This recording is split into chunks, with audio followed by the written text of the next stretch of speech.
하나님 말씀 보겠습니다. 우리 하나님 말씀은 신명기 32장 9절부터 29절의 말씀입니다. 신명기 32장 9절부터 29절의 말씀 저와 한 절씩 교독하도록 하겠습니다. 신명기 32장 9절입니다. 여호와의 분깃은 자기 백성이라 야곱은 그가 택하신 기업이로다.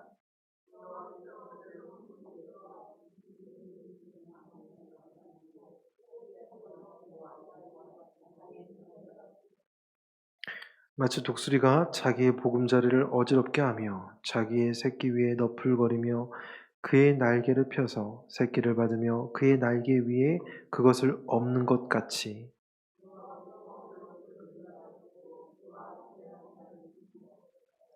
여호와께서 그가 땅의 높은 곳을 타고 다니게 하시며 밭에 소산을 먹게 하시며 반석에서 꿀을 굳은 반석에서 기름을 빨게 하시며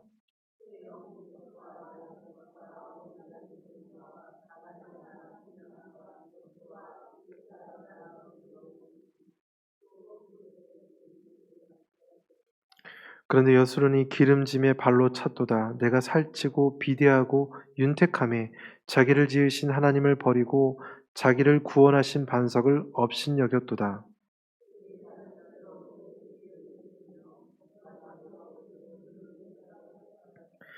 그들은 하나님께서 제사하지 아니하고 귀신들에게 하였으니 곧 그들이 알지 못하던 신들 근래에 들어온 새로운 신들 너희 조상들이 두려워하지 아니하던 것들이로다.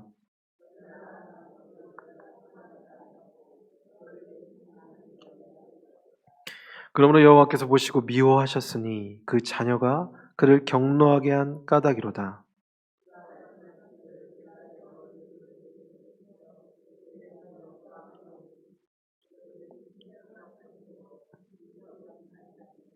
그들이 하나님이 아닌 것으로 내 질투를 일으키며 허무한 것으로 내 진노를 일으켰으니 나도 백성이 아닌 자로 그들에게 시기가 나게 하며 어리석은 민족으로 그들의 분노를 일으키리로다.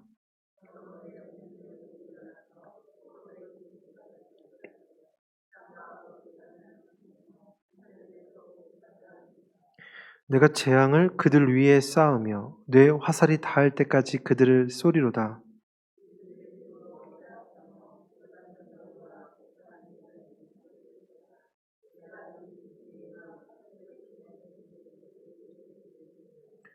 밖으로는 칼에 방 안에서는 놀람에 멸망하리니 젊은 남자도 처녀도 백발 노인과 함께 젖 먹는 아이까지 그러하리로다.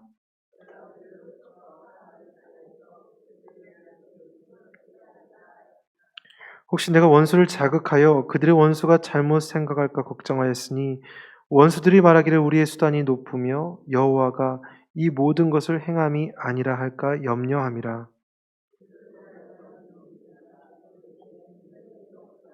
함께 읽겠습니다. 만일 그들이 지혜가 있어 이것을 깨달았으면 자기들의 종말을 분별하였으리라.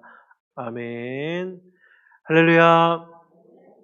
네, 금요 심야 기도에 나오신 우리 성도님들을 주님의 이름으로 축복하고 환영합니다.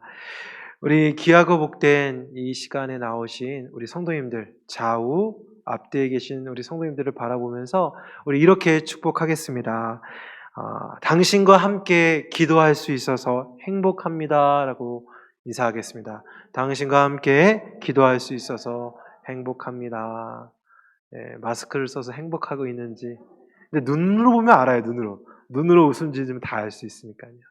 여러분, 함께 예배할 수 있기에, 함께 찬양할 수 있기에, 그리고 함께 기도할 수 있는 이 행복한 금요, 심야 기도에 나오신 게 여러분 너무 복된 시간이에요. 그래서 우리 이 시간, 이 복된 이 시간을 하나님께 감사하며 할렐루야로 3번 크게 하나님께 외치도록 하겠습니다. 할렐루야! 아멘! 할렐루야! 아멘! 할렐루야! 아멘! 하나님께 영광의 박수 돌리겠습니다. 여러분의 인생 가운데 가장 기억에 남는 찬양, 벅찬 감동으로 정말 나의 마음을 이렇게 심혈을 울렸던 그런 찬양이 여러분 혹시 있으십니까? 저는 꽤 오래된 영화인데 1998년, 한 22년 전이네요 벌써. 1998년에 개봉한 영화 타이타닉, 그 영화 타이타닉에서 정말 감동적인 찬양의 연주를 들었습니다. 그 타이타닉호는 1912년에 그러니까 최초이자 최후의 항해 때, 그러니까 첫 번째 항해 때 빙산과 충돌해서 침몰하여 수많은 사람들이 인명의 피해를 입은 정말 어떻게 보면 비운의 여객선이라고 할 수 있습니다. 근데 이 타이타닉을 역사적인 소재를 갖고 이제 상상의 이제 남녀의 주인공을 통해서 영화로 만든 것이죠. 그 이제 영화의 후반쯤, 타이타닉 영화의 후반쯤에 가면 이제 빙산에 딱 충돌한 다음에 배 아래부터 물이 점점점 차오르면서 배가 기울기 시작합니다. 이제 사람들은 저마다 살려달라고 막 비명을 지르며 뛰어다닙니다. 저리 뛰어다니고 여기 뛰어다니고. 그리고 그러다가 어떤 이는 배에서 뛰어내리게 되죠. 그러다가 차가운 바닷가에서 죽음을 맞이합니다.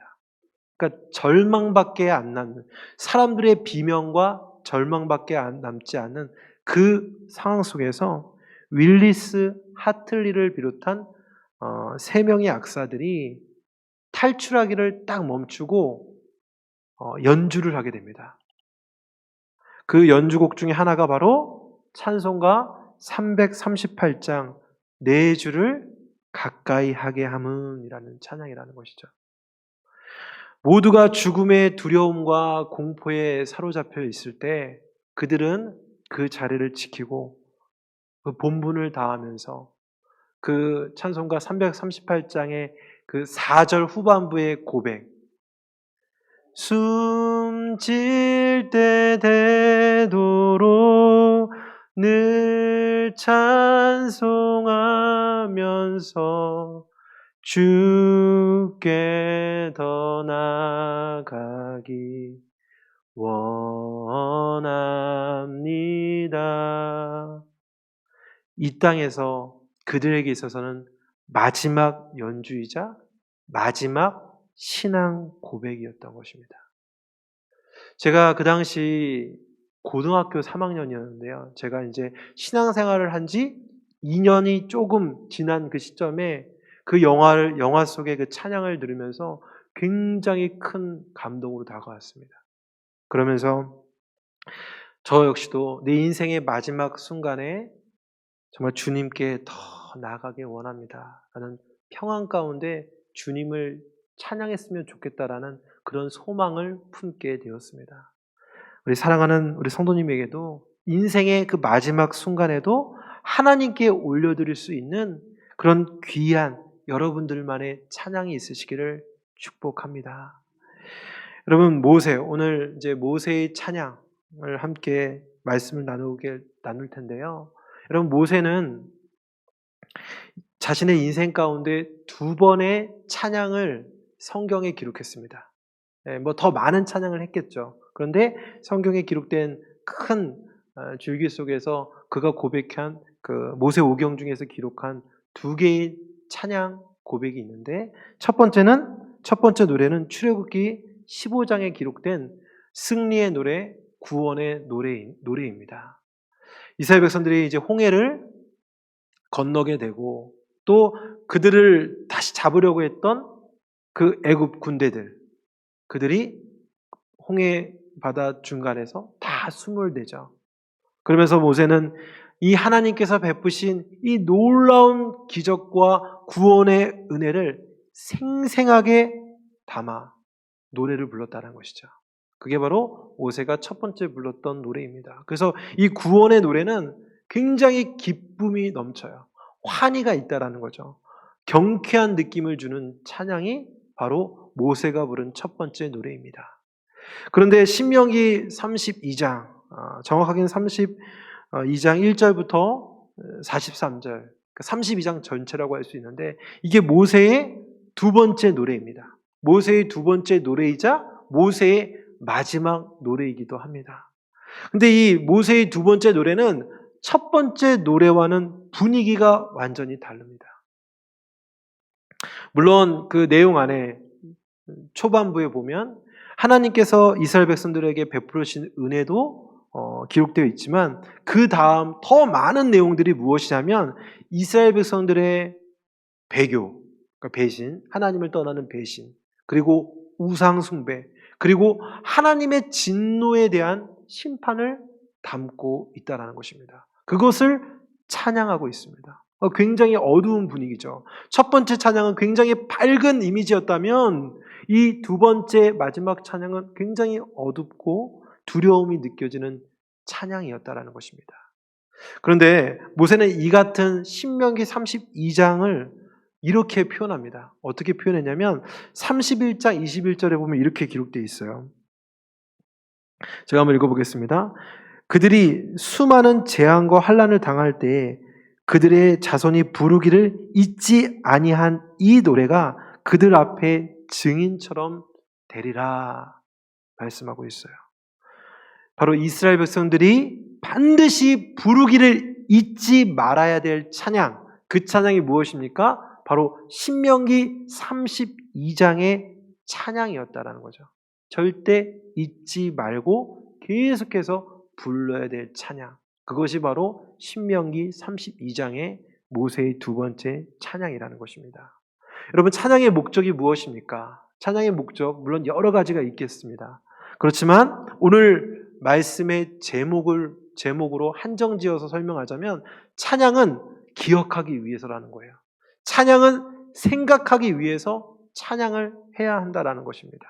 그렇다면 오늘 본문에서는 하나님께서 이스라엘 백성과 그리고 오늘을 살고 있는 우리들을 향해서 구체적으로 무엇을 기억하고 무엇을 생각하며 찬양해야 될지를 오늘 말씀 통해서 함께 살펴보도록 하겠습니다.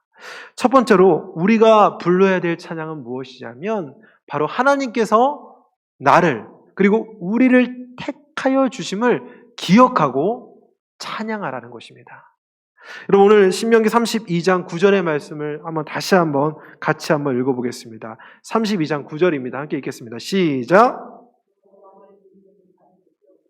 야곱은 그가 택하신 기업이로다. 이 말씀 그대로입니다. 이스라엘 백성들이 하나님께서 직접 택하신 백성이다. 그리고 하나님의 소유이다. 쉽게 얘기해서 하나님 거다라는 거예요. 하나님 거. 여러분, 우리 역시도 동일하죠. 여러분, 우리도 하나님의 소유된 백성이요, 택한 백성이요, 또 하나님의 자녀가 되었다라는 것이죠.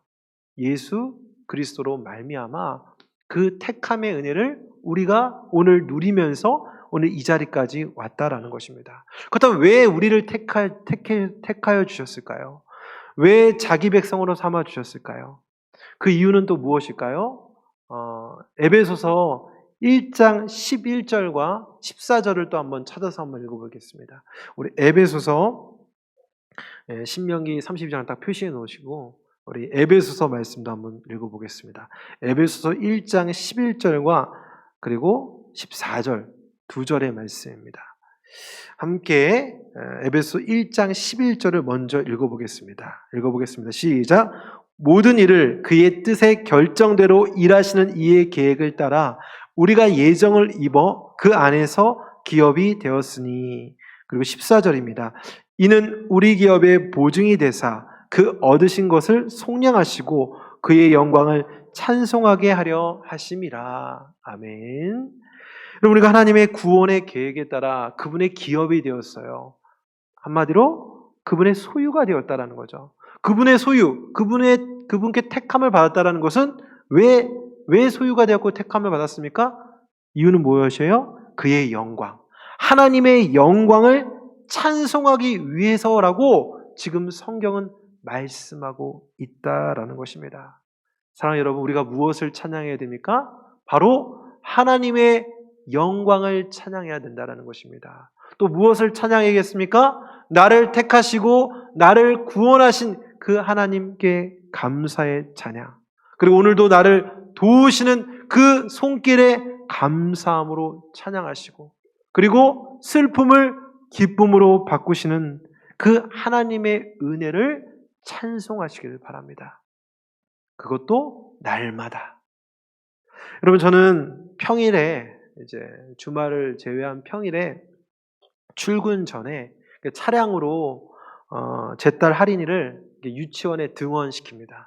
그러면 5분 정도 긴 시간은 아니지만 이 5분에서 10분 사이의 시간인데, 그 차 안에서 항상 뭘 하냐면 이 할인이랑 같이 찬양을 부릅니다. 찬양. 어떤 날은 제가 한마디를 부르면 그 다음 이어서 할인이가 부르고, 그 다음에 제가 이어서 부르고, 이렇게 서로 주거니 받거니 찬양을 부릅니다. 오늘 부른 찬양은, 오늘 아침에 부른 찬양은 나는야 주의 어린이였어요. 나는야 주의 어린이. 여러분 아시나요? 굉장히 어릴 때 부른 찬양인데, 신나게 찬양하더라고요. 같이 신나게 찬양하고, 이제 유치원에 딱 도착해서 할인이 얼굴을 보면 얼굴이 환해요. 원래 화난 아이인데 더 환해져 있어요. 기쁨으로 충만한 상태에서 유치원에서 이제 하루를 시작하게 되었다는 거죠. 사랑하는 여러분, 여러분은 여러분의 아침을 무엇으로 시작합니까? 여러분 하루를 어떻게 시작합니까? 딱 눈 뜨자마자 스마트폰을 보면서 오늘의 날씨 혹은 오늘의 기사, 그걸 확인한 다음에 일어나십니까? 아니면 이불 밖에 나가기 싫어, 이불 밖은 위험해, 막 온갖 인상을 쓰면서 막 억지로 하루를 시작하십니까?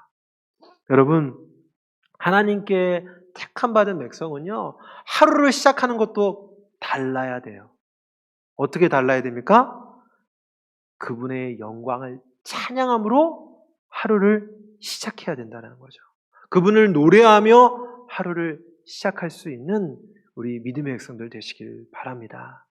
여러분, 두 번째 우리가 불러야 할 찬양은 무엇입니까? 우리를 인도하시고 우리를 또 훈련하시고, 그리고 그 훈련을 통해서 주시는 그분의 뜻을 기억하고 생각하며 찬양해야 된다는 것이죠. 여러분, 오늘 신명기 32장 10절부터 12절의 말씀 또 한번 읽어보겠습니다. 세 절의 말씀 함께 같이 읽어보겠습니다. 시작. 여호와께서 그를 황무지에서 짐승이 부르짖는 광야에서 만나시고 호위하시며 보호하시며 자기의 눈동자같이 지키셨도다. 마치 독수리가 자기의 보금자리를 어지럽게 하며 자기의 새끼 위에 너풀거리며 그의 날개를 펴서 새끼를 받으며 그의 날개 위에 그것을 엄 것 같이 여호와께서 홀로 그를 인도하셨고 그와 함께한 다른 신이 없었도다. 아멘. 하나님께서는 이스라엘 백성들을 이제 택하여 불러주셨습니다. 이제 애굽에서 이제 부르셔서 광야로 인도하셨습니다. 광야에서 무려 몇 년 동안 인도하셨습니까? 40년간 그들을 인도하셨습니다. 여러분, 광야라는 것은요, 모든 것이 차단된 장소예요. 물과 양식을 구할 수가 없습니다. 또 안전한 잠자리도 보장할 수가 없어요. 벌판인데 뭐가 안전하겠습니까? 또 다양한 여러 가지 문화도 누릴 수 없습니다. 또 적들의 침입에 언제나 노출되어 있습니다. 왜냐하면 그래서 광야길을 걸어가니까 적들이 침범하면 성이 없잖아요. 다 텐트 치고 있는 거잖아요. 그러니까 어떻게 해요? 항상 적들의 위험에 노출되어 있다는 겁니다.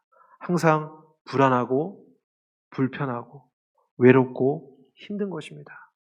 만약 40년의 세월 가운데, 이 광야 세월 가운데 하나님의 도움이 단 하루라도 없었다면 그들은 온전히 200만 명의 그 숫자가 가나안 땅으로 들어갈 수 없었을 것입니다. 시편 121편의 표현으로 빌리자면 우리 하나님께서 그 이스라엘 향해서 졸지도 않으시고 주무시지도 않으시고 낮의 더위와 밤의 추위가 해치지 않도록 이스라엘 백성들을 안전하게 보호해 주셨다라는 것이죠. 그래서 그 광야길을 통과할 수 있었다라는 것입니다. 근데 여러분, 우리가 여기서 한 가지 알아야 할 점이 있는데 그것은 무엇이냐면 하나님께서 우리를 인도하시고 또 보호하시는 그 특징이 무엇이냐면 과잉 보호가 아니라는 거예요. 그러니까 지나친 보호 있잖아요. 막 지나칠 정도로 막 털끝 하나 다치지 않게끔 막 지나칠 정도의 보호. 온실 속의 화초처럼 우리를 그냥 그 상태로 놔둔 채로 보호하시지는 않는다라는 것입니다. 우리가 어떻게 이렇게 알 수 있냐면 11절의 말씀을 다시 한번 제가 읽어보면 마치 독수리가 자기 보금자리를 어지럽게 하며 자기의 새끼 위에 너풀거리며 그의 날개를 펴서 새끼를 받으며 그의 날개 위에 그것을 엎는 것 같이. 지금 이 말씀이 무엇이냐면 독수리와 어미 독수리와 새끼라는 그 새끼의 비유를 통해서 하나님의 인도하심과 그분의 훈련 방법에 대해서 지금 비유적으로 설명하고 있는 거예요. 여러분, 독수리는 높은 절벽 혹은 벼랑 끝에 누구도 접근할 수 없는 그곳에 자기의 털과 그리고 나뭇가지를 엮어서 푹신한 둥지를 만들고 거기에 알을 낳아서 새끼를 기르게 됩니다. 그런 독수리의 둥지는 굉장히 튼튼해요. 굉장히 튼튼하기 때문에 그곳에서 새끼들은 어미 독수리가 먹이를 갖고 오면 거기서 아무런 걱정 없이 염려 없이 평안하게 다 받아 먹습니다. 그러다가 어느 시점이 딱 되면 이 어미 독수리는 갑자기 돌변해서 날개를 막 펄럭이면서 이 보금자리에 있는 새끼들을 막 못 살게 굽니다. 막 힘들게 피곤하게 만들어요. 11절에서 이렇게 표현하고 있어요. 방금 전에도 읽었지만 마치 독수리가 자기의 보금자리를 어지럽게 하며 라고 표현되어 있죠. 그러니까 보금자리를 막 해치는 거예요. 날개를 막 펴서 막 해치는 겁니다. 이때 이제 새끼들은 갑자기 돌변한 이 어미를 보고 당황하죠. 아니, 엄마가 왜 이러지? 어제까지만 해도 막 따뜻하게 안아주고 먹이 물어다 주고 막 이랬던 친절했던 어미 독수리가 갑자기 막 소위 미쳤는지 막 날개를 펄럭이면서 부리로 입으로 이제 부리죠. 부리로 자신들을 둥지 가장자리로 막 모는 거예요. 가장자리로 막 모는 거예요. 여러분, 그 독수리의 둥지가 어디에 있다고 그랬죠? 절벽에 있다고 그랬죠. 그죠? 벼랑 끝에 있어요. 그런데 새끼들이 둥지 밖으로 나가면 어떻게 돼요? 죽는 거죠. 떨어져 죽는 거죠. 그러니까 새끼들이 어떻게 합니까? 막 살려고 난리를 치는 거예요. 막 반항하는 거예요. 막 부리로 아무리 해도 나는 안 나간다. 난 나가면 죽는다. 이러면서 막 기를 쓰고 막 거칠게 막 반항을 해보는 거예요. 근데 뭐 어미새를 어떻게 이깁니까? 결국 어떻게 해요? 둥지 밖으로 쫓아낸다라는 거죠. 여러분, 하나님께서 이렇게 우리를 다루실 때가 있어요. 둥지 밖으로 내몰 때가 있다라는 것입니다. 여러분, 사람들은 본능적으로 변화를 싫어합니다. 변화를 두려워해요. 그래서 내가 있는 곳이 막 편하고 좋으면 거기에서 더 이상 다른 모험을 하거나 다른 곳을 떠나기를 싫어해요. 그 자리에 그냥 안주하는 걸로 만족한다라는 것이죠. 이게 인간의 본성이자 본능이라는 겁니다. 근데 이런 인간의 본능이 신앙생활에도 영향을 준다는 거죠. 신앙생활도 편안하고 안락한 것만 좋아하는 거예요. 그러니까 내 입맛대로 신앙생활을 한다는 거죠. 그냥 내가 편하는 게 제일 중요해요. 내가 조금이라도 불편하면 예배에 안 가는 거죠. 컨디션 좋으면 예배 가는 거죠. 그리고 더 섬길 수도 있지만, 시간도 있고 내가 할 수 있지만 더 섬기려고 하지 않아요. 왜? 피곤하니까. 나 힘드니까. 그러니까 적당하게 선을 긋고 그 안에서만 머물려고 한다는 거죠. 영적인 게으름과 나태함으로 계속 머물게 된다는 거죠. 여러분, 기독교 역사를 보면 아무런 핍박이 없고 그야말로 평화의 시대일 때 교회는 가장 타락했어요. 언제입니까? 중세시대. 중세시대 유럽이 그랬죠. 교회가 거의 타락이 극에 달했잖아요. 가장 타락했잖아요. 누구든지 다 예수 쉽게 믿을 수 있는 그런 평화의 시대였는데 오히려 가장 큰 타락을 경험했다는 겁니다. 반대로 핍박과 박해로 부지런히 막 예배 드리려고 막 예배 어떻게든 드리려고 피해 다니고 도망 다니고 어떻게든 예배 한번 드리려고 분투하고 수고하고 몸부림쳤을 때 교회는 도리어 더 큰 부흥을 맛보았다라는 것입니다. 여러분 아이러니하지 않습니까? 그런데 여러분 이게 하나님께서 우리를 다루시는 방법이라는 거예요. 여러분 우리는 독수리 새끼처럼 보금자리 안에서만 머물기를 원해요. 그러니까 어미 독수리가 주는 그 먹이만으로 그냥 만족한다라는 거예요. 이 안에서 벗어나기를 원치 않는다라는 것입니다. 저 예전에도 한번 얘기한 것 같은데 여러분 닭둘기 아시죠? 닭둘기.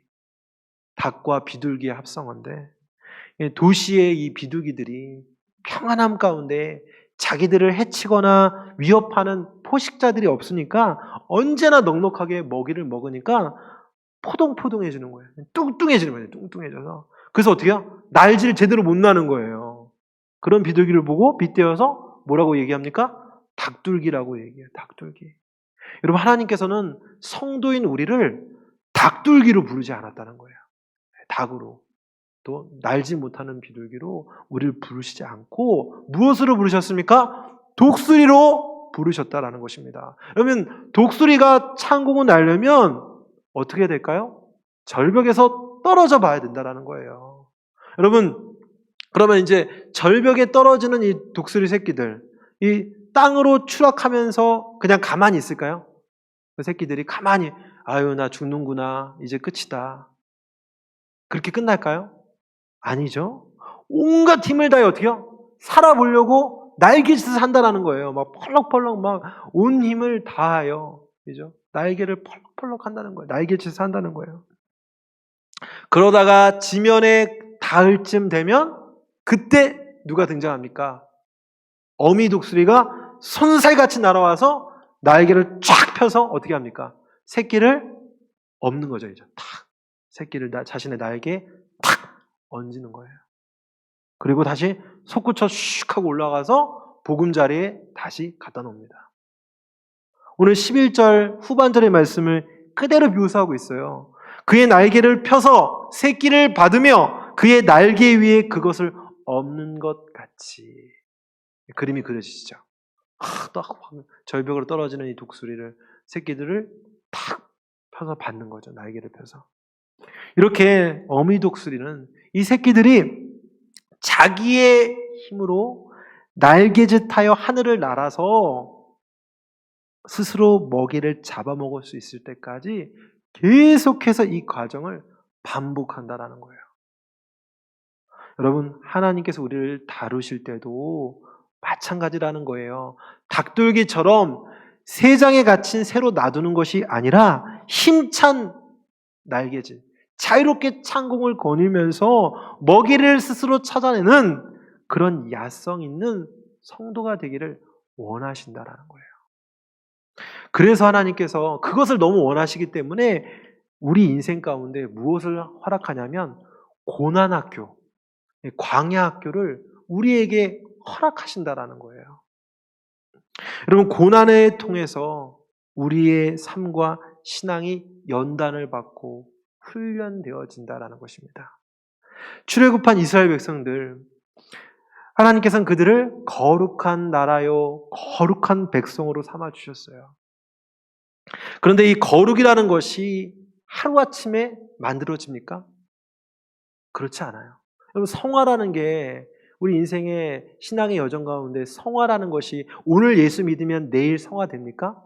아니잖아요. 우리 인생의 여정 가운데 성화되는 거잖아요. 다듬어지고 주님을 닮아가는 거잖아요.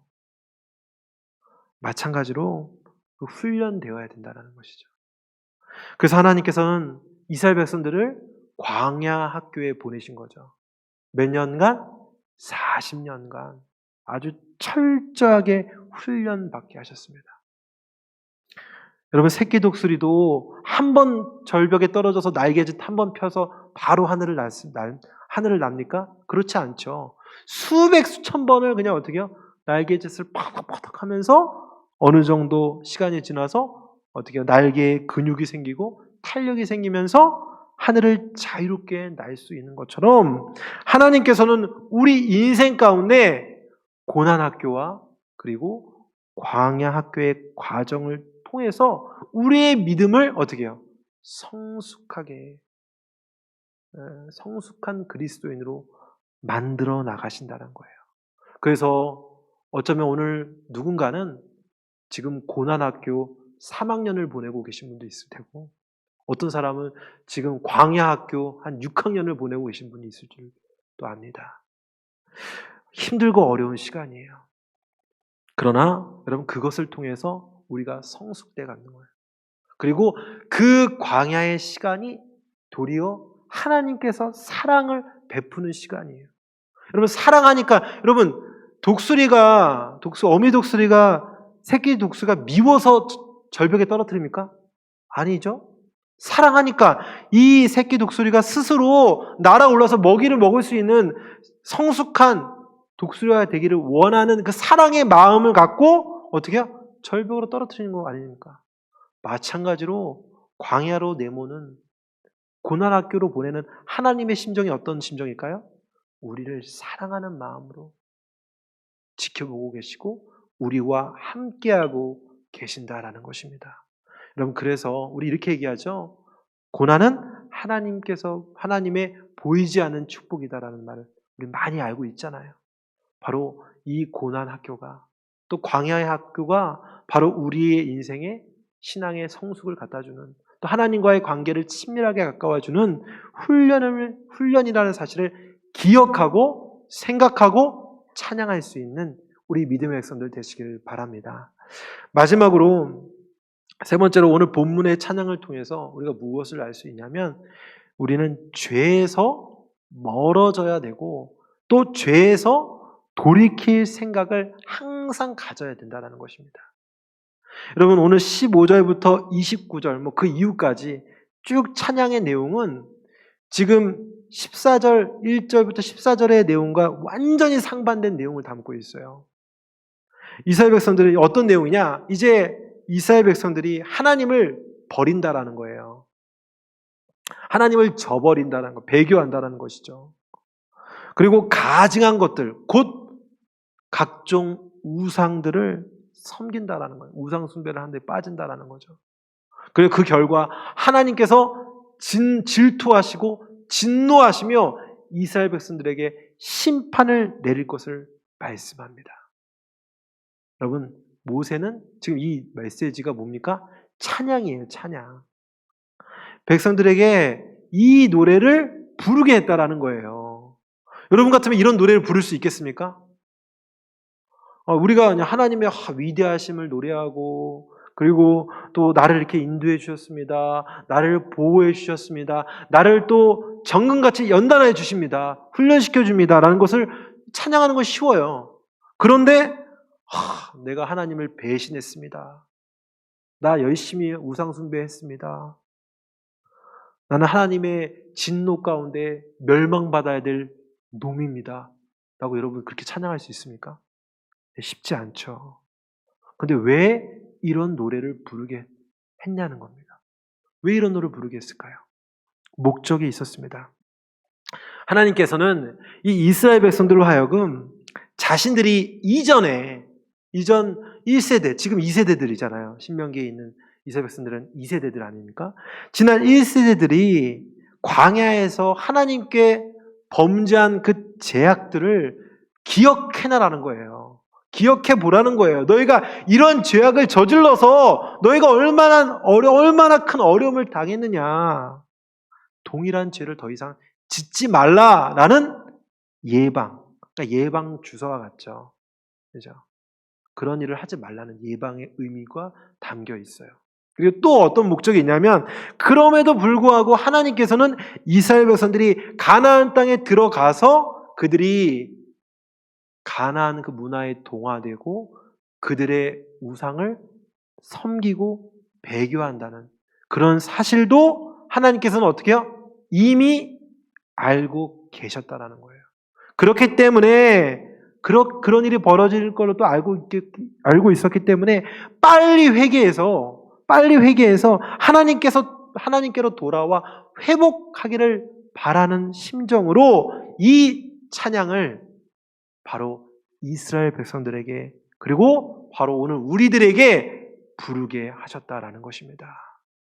여러분 우리도 그렇죠. 내가 정말 죄 안 짓고 살겠습니다. 내가 열심히 한번 거룩하게 살아보겠습니다. 라고 다짐하지만 번번이 어떻게 됩니까? 넘어지죠. 실수하고 죄를 짓고 또 넘어지고 아파할 때가 있다라는 것입니다. 그때 바로 신명기 32장에 이 모세의 찬양을 기억하고 생각하고 돌이켜야 하는 겁니다. 우리들이 넘어질 수밖에 없는 연약한 존재임을 아시고 인내하고 기다리고 계시는 그 하나님. 우리가 그분의 손길을 뿌리치려고 할 때도 꽉 붙들어 매시면서 그럼에도 사랑의 손길로 이끄시는 우리 하나님. 그 하나님을 기억하면서 날마다 찬양으로 영광 돌리는 그런 찬양의 백성이 되시길 주님의 이름으로 축원드립니다. 아멘. 우리 이 시간 다 같이 주께 가오니 함께 찬양하면서 말씀을 기억하고 생각하며 찬양하고 기도할 수 있기를 바랍니다. 우리 찬양 주께 가오니 함께 찬양하겠습니다.